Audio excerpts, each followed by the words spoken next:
Bom dia, meu nome é Roger. Hoje, junto com a Vitória, eu venho apresentar uma aula sobre a história da vida na Terra. Primeiramente, gostaria de agradecer a Noemi por ter nos proporcionado essa oportunidade de estar apresentando essa aula aqui.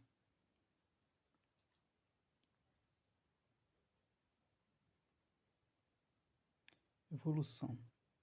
A ideia de evolução como recurso biológico começou no século XVII, mas só no século XXI que as teorias evolutivas ganharam força. Antes disso, a ideia do criacionismo dominava, que é aquela ideia fixa e imutável de que todos os animais foram criados desse jeito e sempre vão ser assim, nunca vão sofrer alteração. É, mas as teorias de Darwin e Wallace, mas aí no século XIX, quase no mesmo tempo, Darwin e Wallace chegaram à mesma conclusão, de que as espécies não eram imutáveis, fixas, mutavam, sofriam mutações e variações que davam origem a novas espécies ou a variantes dessas mesmas espécies. Mas ainda existia um pequeno problema. Tanto a teoria de Wallace quanto a de Darwin ainda não explicavam como que essas alterações, como que essas modificações aconteciam, até que chegou Mendel com seus experimentos, descobrindo a genética, que encaixou a última peça que faltava. Darwin morreu sem saber qual que era essa peça, mas as pessoas posteriores pegaram a teoria de Mendel da genética e a teoria de Darwin e criaram o neodarwinismo, que atualmente é popularmente chamado como teoria da evolução de Darwin.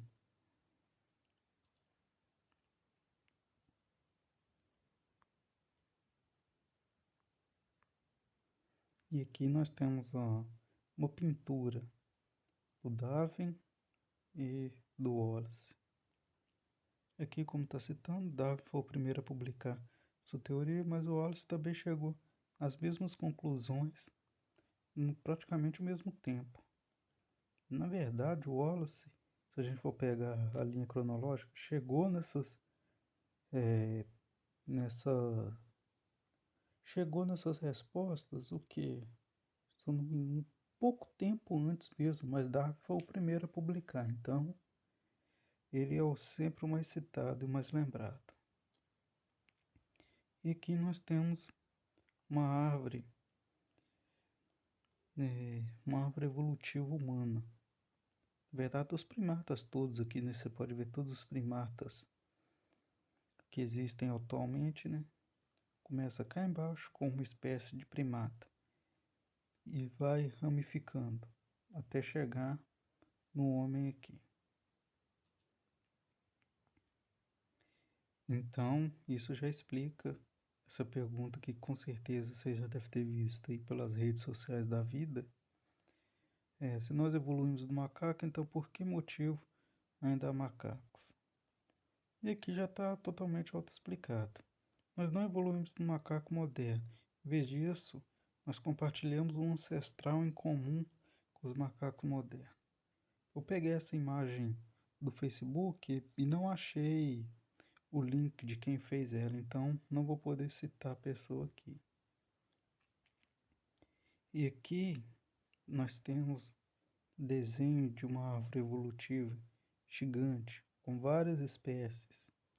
Claro que não tem todas aqui, porque senão não caberia. Você pode ver que cá embaixo tinha só uma que foi dando origem a várias. Um ramo deu origem às plantas, até chegar nas plantas modernas que conhecemos. Outro ramo que seguiu para cá deu origem aos fungos e também deu origem aos animais. Muito tempo atrás acreditava-se que os fungos eram mais próximos das plantas. acreditava que eles deviam estar aqui mais ou menos, seriam plantas que perderam a clorofila, mas atualmente perderam os cloroplastos, quer dizer, mas atualmente eles estão, nós já sabemos pela genética e tudo, que eles estão mais próximos dos animais. E aqui seguindo a linha dos animais, nós podemos ver chegando na parte dos insetos, moluscos, crustáceos, vindo para cá para os aracnídeos e subindo cá na faixa dos animais, os peixes, chegando na parte dos répteis até as aves atuais, e aqui dos primatas até chegar no homem, e aqui dos predadores, alguns, como você pode ver. E aqui, como ocorrem as modificações? A evolução, ela se dá, como a Vitória com certeza vai citar mais à frente na parte dela, que é mais aprofundada. Começa com pequenas modificações, alguma coisa que dá vantagem àquele indivíduo. Pode começar com uma coloração de pena que dá alguma vantagem específica para essa ave em algum lugar. Pode ser a modificação de um bico, ou pode ser uma modificação que não dá para a gente ver externa, mas interna, como uma pequena modificação que aumenta um pouco a inteligência, um pouco o aprendizado lógico, que dá uma vantagem intelectual a esse animal em detrimento ao resto da sua espécie. Esse animal consegue se reproduzindo. Alguns de seus descendentes vão herdar essa característica modificada, essa mutação que continuará se reproduzindo, já que essa modificação dá a ele uma vantagem sobre os outros indivíduos, que permite ele ter uma vida mais fácil, por assim dizer, né? Conseguir alimento mais fácil, essas coisas. E vai indo até acontecer mais uma modificação, depois outra, e vai acontecendo por milhões de anos até dar origem a uma nova espécie.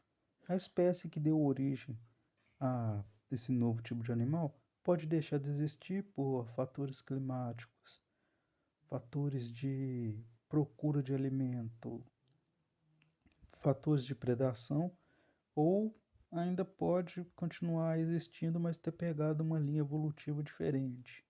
Normalmente ela acaba morrendo, acaba sendo extinta mesmo. Questão de competição de alimento, competição por reprodução, já que a variante mutada tem uma vantagem sobre a variante não mutada, no caso, né? E, bom, a minha parte é essa aqui. A parte da Vitória, que vai ser muito mais aprofundada. Que aí ela vai chegar no que prova que a evolução existe, ou seja, nos fósseis, órgãos vestigiais, modificações morfológicas nos animais, sabe? Modificação tipo, uma ave tem um bico menor, outra tem um bico maior. Algumas coisas que dão vantagem para ela, tipo as aves do paraíso. Ela que vai se aprofundar mais nessa parte, o que é a parte mais legal e tudo, que é a parte que vai ver que vai só comprovar o que nós já sabemos mesmo, né? E que precisa ser recitado, ainda mais na época da pós-verdade que a gente está vivendo, né? Onde algumas pessoas acham que opinião é fato, coisa que não é, uma coisa totalmente diferente da outra. Tem que recitar de novo.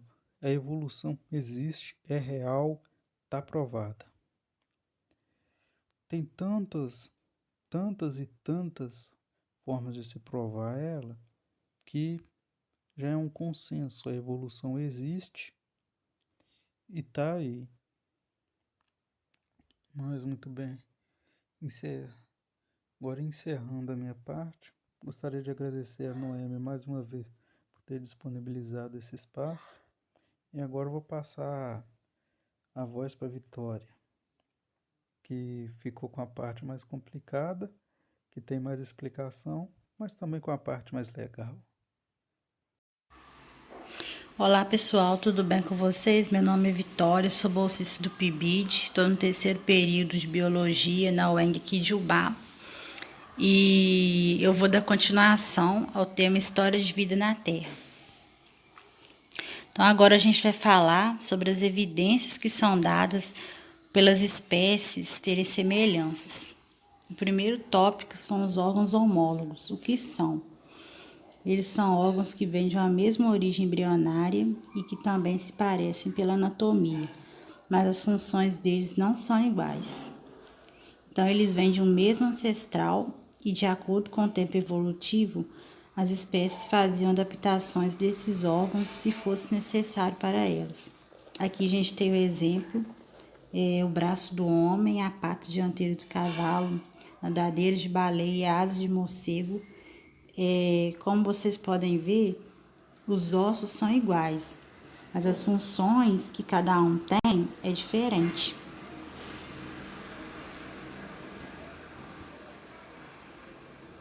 De onde se originaram esses órgãos homólogos? De um processo nomeado de divergência evolutiva, cujos seres vivos possuem uma mesma origem, têm órgãos parecidos e as funções se diferem. Ou seja, como eu falei anteriormente, porque esse é o conceito de órgãos homólogos. Órgãos análogos.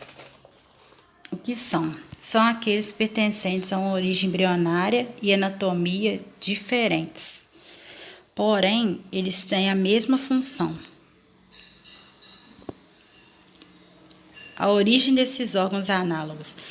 Esses órgãos também têm um processo de origem, mas esse recebe o nome de convergência evolutiva.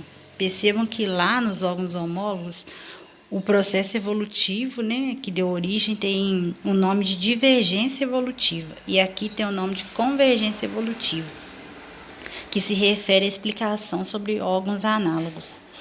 Aqui a gente tem um exemplo de órgãos análogos, que é a asa de uma ave e a asa de inseto. Pode ter anatomia diferente, como eu expliquei, mas as funções aqui são as mesmas, que, como está mostrando aqui, a asa de uma ave serve para voar e para o inseto também serve para eles voarem. Então, tem a mesma função. Órgãos vestigiais se classificam por não terem desenvolvimento, ou seja, eles são atrofiados, que eles não têm nenhuma função, eles não se desenvolvem. Aqui a gente tem exemplo do apêndice, que está mostrando aí em amarelo, é o apêndice vermiforme. Esse apêndice ele não tem função nenhuma, por isso ele é um órgão vestigial. Então, como está mostrando aqui do coelho, e aqui do homem, veja que se difere, tá vendo? Porque depois se modificou. Veio dos nossos ancestrais, então, herbívoros, e teve essa modificação do seco, que é essa parte que está apontada aí em rosa.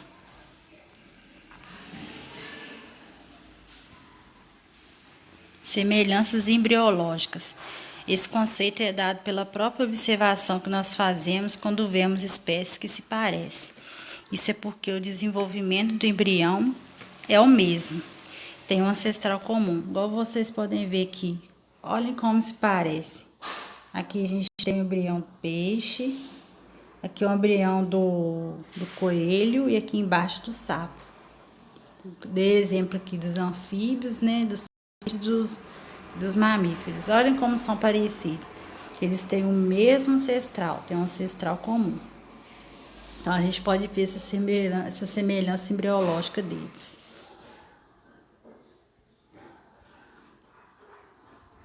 Semelhanças moleculares. Elas são dadas a partir da biologia molecular, onde a estrutura genética das diversas espécies podem ser comparadas, ou seja, o DNA delas, ficando então o parentesco entre as espécies ainda mais confirmado.